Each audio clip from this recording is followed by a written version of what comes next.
Ako nga pala si Don Ilagan, panser ng Lucena. Welcome kayo dito sa Muntikong Lob. Bago natin simulan, Idol, ang video na to, ito, hatid ng Kalapatids. Yun, thank you. Sponsor ng ating video na ito. Thank you.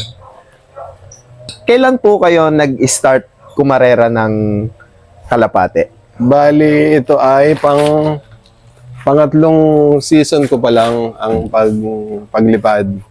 Una, South divert, North sana, tapos divert. Opo. South din nilipad. Tapos, yung nakarang South, tapos ngayong NDR. Okay. So, talaga newbie lang din talaga, no? Bago. Bagong-bago lang. Bago. So, bali, Idol, ano po yung mga bloodlines nyo po na ginagamit dito sa inyong loft? Bali, ang aking ibon, galing sa shoutout nga pala sa kumpare ko, Jalan Hernandez. Diyan, sa kanya talaga nanggagaling lahat ng ibon ko. Opo. Punta ka lang doon. Basta madampot kung anong gusto mo damputin. Opo. Siya yung talagang namimili ng ibon. Tapos, naging kaibigan niya si Sir Egayap. Doon nagsimula talaga ang bloodline ko sa kanya. Opo. So, kumbaga mga stitch na po talaga, no? Oo, yun ang baseline ko stage. Tapos yung iba, mga imported niya. Okay. Yan ang gamit ko dito sa loob. Sa loob niyo po. So, Idol, as a newbie, paano po kayo prepare ng breeding nyo? Normal, yung kalimitan ginagawa ng iba, flashing, purga, maligo. Kumbaga, Tapos pag, minsan pero ako, depende, pag yung mga ibong kong nananalo, unlibreeding. unlimited po. Ayun. So, parang Kumbaga, natural lang din talaga halos, ano, Idol? Yan. Ayun, Idol, pwede nyo po ba kaming i-loft tour sa inyong loft? Dito. Ito lang naman ang aking flyers loop. Nandito na lahat ang summer, south, north. Basta dyan lang sila. Palakasan ng resistensya na lang, kumbaga. So, medyo maganda, no? Ang laki din po ng loft nyo, no, Idol? Yan ang buksan natin, baba. Ito lang, sir, ang aking Simple lang yung design, no, Idol? Oo, kumbaga nanonood ka na sa YouTube. So, bali, Idol, nung nag-umpisa kayo, ito na po yung mismo yung loft. Hindi pa. Dati nasa breeding pen ba ng manok. Kaso pinatanggal ng asawa ko yung manok. Dahil hindi nga rin kami makaalis ng bahay. Kaya hindi kagaya pag kalapate, kahit pa paano may napapakisayuan na magpakain ng ibon. Ayun. Kaya mas pabor siya sa kalapate kaysa sa manok. Sa manok. Kunwari, aalis kami ng kung ilang araw. Apo. Ang manok, pag hindi mo napakain ng kahit isang araw, pagpakain ng isang araw, bagsak na ang katawan. Hindi kagaya ng kalapate. Kahit pag binigyan mo, tapos meron ako napapakisayo maglinis. Kasi ang ibon, kahit i-one day feed, pwede po no? Pwede. Hindi kagaya pag manok talagang mahirap. So, bali, ito yung sample niya, ito. Yan, lahat na yan. Bali, Idol, ito, ilan ang capacity po nito pagka naglalaman kayo ng ibon dito, Idol? Siguro, sir, depende minsan ay pag napasobra ang breeding ko, yung mga panlaro na susunod, nakabilad na lang dito sa aviary o kaya nandiyan sa viewing. Basta pag may nadating na ibon, nandito lang sila. Tapos pag matutulog, dyan lang napasok din sila. lang din. Dyan lang siya pinatutulog. Simple lang. At mga sariling gawa ko yung mga box na yan. Box na po. Yun lang. Ayan. Napakaganda ng look niya, Idol. Tapos ito naman, sir, yung aking ito naman yung aking breeding. Kaya kung mapapansin niyo, setup niya pang African. Opo. Kasi yun talaga yung yung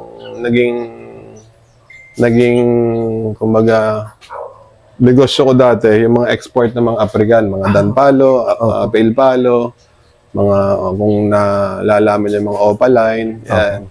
Kaya ang setup ko pang lovebirds pang po African. Kaya nung nagkalapati na, nasa flight cage na lang ang mga African, ang laman na puro mga mga kalapati na. Kalapati na po talaga. Ayan, kung makikita mo, nandito yung dating sikat na Dan.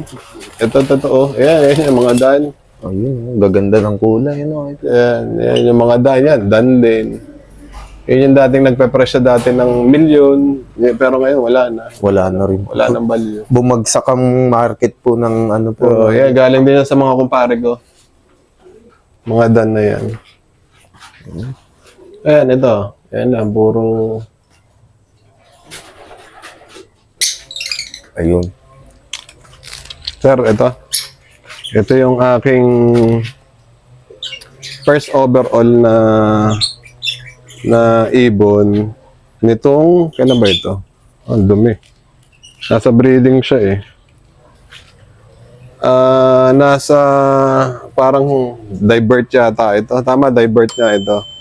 Nung nilipad ko ang ibon na ito. So bali North Bird siya, tapos divert to South Bird. Dahil parang parang gano'n. Opo. Basta dinivert ng aming presidente. Tapos, nag-clock siya ng kalbayog, parang dalawa lang sila. Itong ibon na ito. So bali anong gender niya, Idol? Ito, sir, ay hen. Hen ito. Ito ay Stitch Jablo. Stitch Diablo po. Ang line nito, galing din sa kumpare ko. So bali import na yung kabahak niya, Idol? Yung kabaki niya, import. Ang galing. So bali ano yung pinaka-base bloodline po ng Diablo, sir? Yun, sir, ang hindi ko alam kasi kaya yung ibon na yun, tinawag lang na Jablo kasi yung ring niya, sabi nung kumpare ko, ang nakalagay doon sa ring niya, parang Jablo. Jablo. Yun na yung pinangalan sa ibon. Okay. Pero parang ang may-ari ng ibon, sa pagkakatanda ko, parang Mike Belus yata. Yun ang sinabi niya sa akin. Ayun. Yung ibon. Bali, Kasi ito pala yung to? Island born pala tong hen na to. So bali, Idol, ano yung naging kwento niya nung ikinakarera niyo siya? Sir, ito yung kaya ang taya nito hindi masyadong madami. Kasi ito, nung nililipad ko, anong tawag, ang ilong niya parang parang hindi ba pulbos? Apo, Parang transparent. Apo. Nakakala mo lagi may basa. sipon. Oo. Opo. Akala mo lagi siya may sipon. Pero kaya nagulat ako ng ang agap niyan dumating nung kalbayog. Bigla na lang pumatak dyan. Dati ang loob pa nandiyan pa sa labas eh. Okay. Pumatak na lang dito. Tapos siyempre, unang lipad ko ng South pa, Oo, Idol? pati yung asawa ko nakakapasigaw. Mga naitutuo nga daw pala ang ibon ay nauwi kahit malayo. Malayo, opo. Ayun. Kaya ito ay ginawa ko na lang isang breeder. Susubukan ko pang anak nito ngayong South. Mga sinuksukan ko ng MacArthur. Yan, mga nandyan. Mga MacArthur birds na pala ang ano nito. Ito, yan, mga yan, ang mga anak na dyan. Pamukha niya din, Idol? Mga white flight din. Kaya masusubukan kung Ayun. Bali, Idol, nung ikinakarera niyo siya, ano yung mga naging preparation niyo po sa kanya? Sir, ang akin ay puro turo. Shoutout nga pala kay Kuya Bay.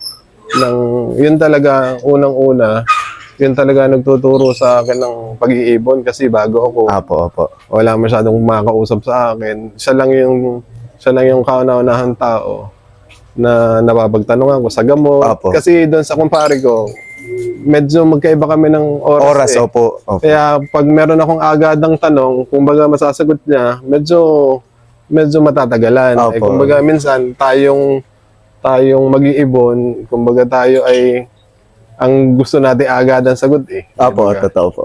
lalo na pag may sakit ng ibon, gusto Opo. mo gagaling agad. Opo. Kaya yun talaga si Kuya Bay, yun talaga ang nakakausap ko dati sa